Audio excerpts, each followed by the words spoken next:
Setelah pembukaan Proliga terselenggara dengan sangat seru sekali ya. Ada pertandingan celebrity match, kemudian ada juga pertandingan yang selalu ditunggu-tunggu para supporter Indonesia. Pertandingan apalagi kalau bukan tim Red Spark Jungkwanjang atau tim dari voli putri Korea melawan tim All Star Indonesia.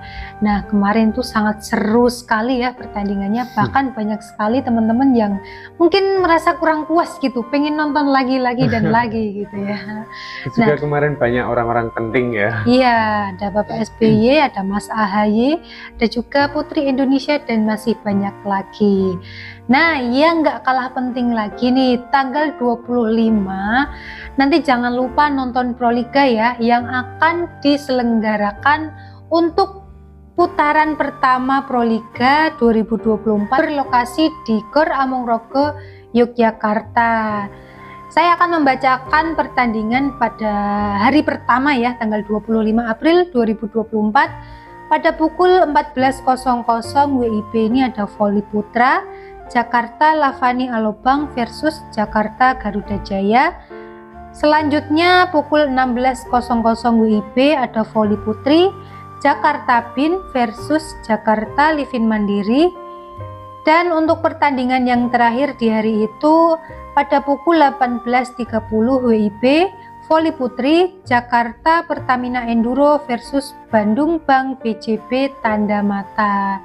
Nah, buat teman-teman yang sudah penasaran sama penampilan Mbak Mega ini sama Jia ya, hari itu bertanding. Jangan lupa war tiketnya ya, di Jogja ini dekat sekali kalau dari sini ya. Kalau voli putri sudah dipastikan akan meriah ya, nggak usah ditanya lagi kalau kemeriahan voli putri, apalagi ketika tim Mbak Mega ataupun tim Jia main ya. Nah, kira-kira untuk voli putra bagaimana nih kemeriahannya?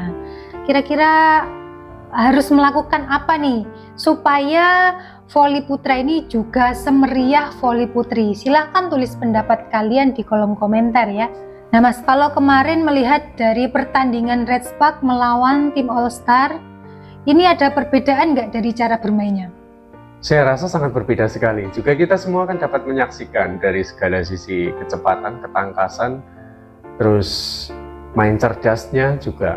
Apalagi yang lebih mencolok saya rasa dari setter gitu Kak. Karena kita sama-sama melihat ya, ketika setter dari Red Spark pindah ke All Star itu pemain-pemain kita, kebanggaan kita itu juga dia bisa dengan leluasanya memberikan semesan-semesan ke lawan, sehingga bisa yang tadinya 2-0 bisa mengejar ke 2-2 kan. Itu nggak bisa dipungkiri. Jadi saya rasa perlu untuk melakukan adanya latihan lebih keras lagi. Seperti ungkapan dari Megawati sendiri kan, bahwa dia latihan aja di sana sampai seperti nyerah kan. Bahkan nangis-nangis dia pengen pulang ke Indonesia ya kan. Berarti latihannya memang sangat berat sekali. Nah, saya wajarkan kalau kemarin pertandingan itu dimenangkan oleh Red Spark karena sesuai dengan jam latihan itu yang memang betul-betul mereka seriusi dan sangat menyita sekali. Ya, tapi dari Ko Hee-jin juga menyatakan kalau pemain dari tim All Star Indonesia ini memang bagus. Memang bagus. Tapi ada satu yang harus diperhatikan ya. Hanya membutuhkan setter yang baik lah ya, seperti Yung Hee-son ini ya. Iya. Selain dari itu juga stamina, Ko Hee-jin sempat menyinggung kalau soal itu, masalah stamina itu untuk Indonesia memang perlu untuk ditingkatkan. Mungkin dari pola makan sehat, terus kemudian jam latihannya harus ditambah. Maksud dari Ko Hee-jin saya rasa dari ungkapannya itu yang dia maksud. Intinya kan dia selalu menyinggung masalah Indonesia itu sebetulnya permainan memang sudah bagus, hanya perlu membutuhkan perhatian lagi yang berkaitan dengan masalah stamina. Berarti kan menyangkut dengan itu. Nah, ini untuk memeriahkan voli putra, bagaimana supaya dapat meriah semeriah kayak kemarin pertandingan voli putri Indonesia yang melawan Red Spark. Itu saya rasa juga untuk voli putra, pendapat saya memang perlu diadakan sebuah promo-promo seperti yang sudah dilakukan Bapak Kemenpora mengundang Red Spark, ya kan?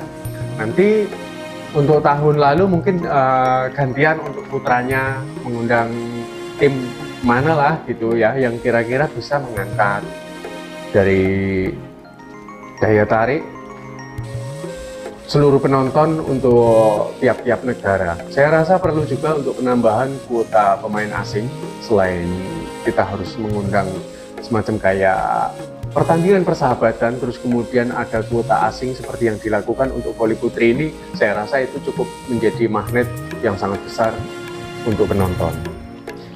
Dari seluruh tim yang bergabung di Proliga, yang ikut bertanding di Proliga, kira-kira klub mana ya yang paling bikin penasaran? Tulis pendapat kalian di kolom komentar ya. Kalau menurut Masnya gimana nih? Kalau saya penggila voli ya, sudah pasti saya penasaran semua. Tapi ada yang memang sangat penasaran sekali saya ketika ingin menyaksikan performa di antara Pertamina ya, karena ada Gia melawan timnya dari Mega. Nah ini yang paling membuat saya penasaran. Lalu penasaran yang kedua, itu saya penasaran dengan permainan dari Bandung. Bandung ketika melawan timnya Mega dan Gia itu seperti apa reaksinya? Iya, Bandung gitu. Ini juara bertahan ya.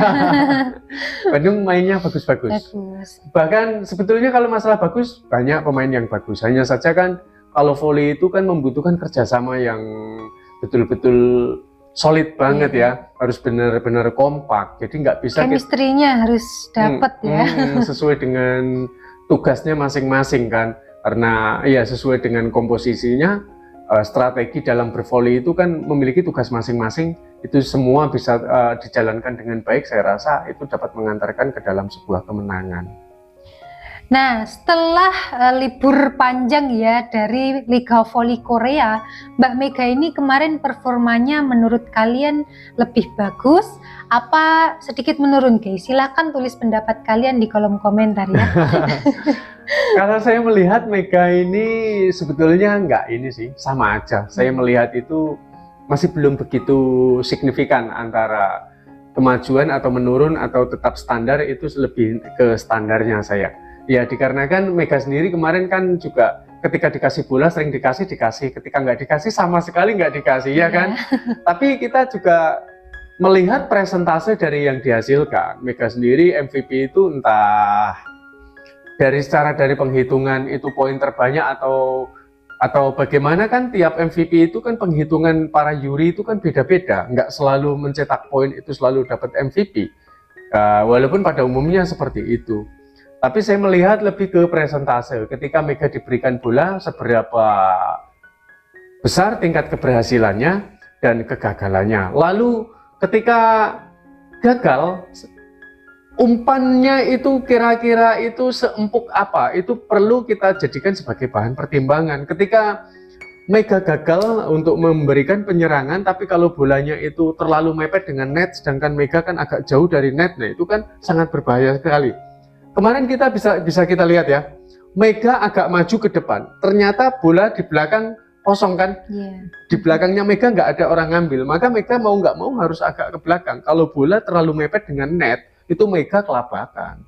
Karena kalau dia lari terlalu kencang nanti menyentuh net, kalau dia larinya pelan juga bolanya nanti nggak sampai, makanya ya cuma di wil gitu aja kena pucuknya. Makanya kan kalau yang kita saksikan kemarin, Mega beberapa kali mendapatkan umpan yang seperti itu. Saya rasa untuk Mega ini nggak ada masalah. Masalah dengan performa saya rasa standar. Untuk naiknya, saya rasa belum naik, tapi memang Mega itu sudah sangat bagus sekali gitu. Walaupun standar, seorang Mega kemarin pada saat menjalani di Liga Korea itu sudah menjadi, saya rasa pemain yang sangat handal, yang sudah memang selayaknya diidolakan banyak supporter. Oke ya, sampai di sini perbincangan kita di Anti Gosip TV. Jangan lupa subscribe-nya ya, sebagai bentuk dukungan kita terhadap para sahabat-sahabat semua yang sedang memperjuangkan karirnya untuk mengharumkan nama bangsa Indonesia. Terima kasih.